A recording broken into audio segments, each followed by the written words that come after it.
Education for all. Education for all proves the society that every human should go to school in any circumstances. This process reflects the basic human rights that are indicated from the constitutional laws of every state, country, or territory around the world.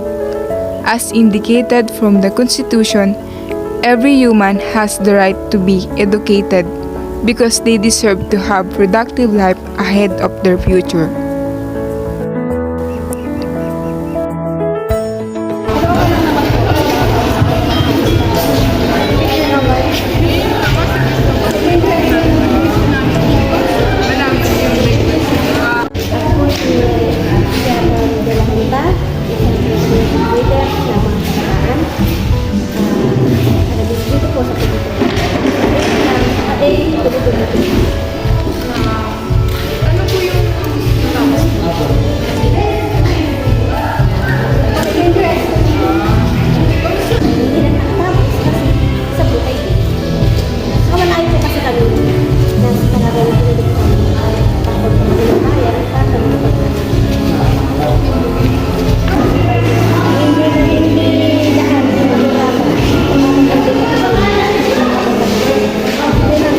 Indigenous peoples have the right to the full and effective enjoyment of all human rights and fundamental freedoms. Indigenous individuals and peoples are free and equal to all other individuals and peoples in dignity and rights, and have the right to be free from any kind of adverse discrimination. So, we are the Group 8 and we created Advocacy for the learners who belong in Indigenous group. The Aitas, pronounced as Aitas, are among the earliest known migrants or inhabitants of the Philippines. Over the years, the majority of their population managed to keep their cultural practices and traditions. But sadly, thriving in the country, they also face challenges such as displacement, marginalization, and poverty. Katulad din kayo ate kanina, ano yung experience mo ngayon? Nag-face-to-face ka na ba? Hindi naman po mo dito. Pero nung mga first year ka, ano mga face-to-face, ano yung experience mo? May kasama ka ba? Di ba? Masaya po kasi nakasama ko lagi. Lagi ko sa isang pagkakataon. Isa po nahirapan pero kinakain. Most Aitas can be found in the northern part of Luzon. According to the historical accounts, they have lived near Mount Pinatubo in Zambales for thousands of years. But when Mount Pinatubo erupted in 1991, it devastated the Aita population. The majority lost their homes while some resettled in urban areas. This gave way to Aita, being modernly influenced by prevailing Filipino culture and practices. Some Aitas have already married Filipinos. Most Aitas also go to school nowadays.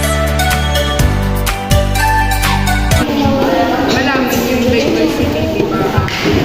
Aita, ano yung lalo na yung nakikita ko dito sa church, may mga hindi nga Aita tulad na tapos may mga Aita. So, Nakakausap ko naman po sila. Alas ngayon lang po kasi nahihiya po sila sa akin. Nahihiya din po ako sa kanila. Kaya hindi po ako kailangan mag-usap. Pero ngayon, may pagbabago naman po eh.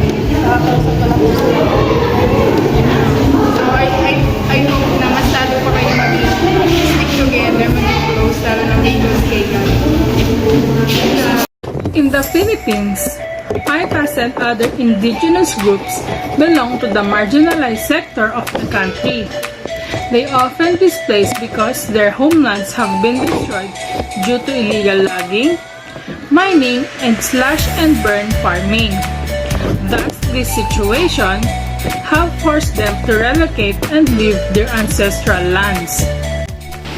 While the Philippine government has implemented mandates and acts such the Indigenous People Act of 1997, it is not enough to protect them and help them to cope with the matters such the access of jobs and livelihood support. Aitas are characterized by their skin color, height, and hair type. They mostly have dark to dark brown skin, curly hair, and usually below 5 feet tall. Traditionally, Aitas are hunting, gathering indigenous people. They're actually among the most skilled when it comes to jungle survival. They are even able to make use of plants as medicine and possess tools as weapons. While they are nomadic, they are able to build temporary house made of sticks. What is education like for Indigenous people? Indigenous peoples tend to have less access to and poor quality of education than other groups. Their education often does not incorporate curricula and teaching methods that recognize their communities, histories, cultures, pedagogies, traditional language, and traditional knowledge. So that our advocacy is education for all, because education is very important. Education helps eradicate poverty and hunger, giving people the chance at better lives for everyone.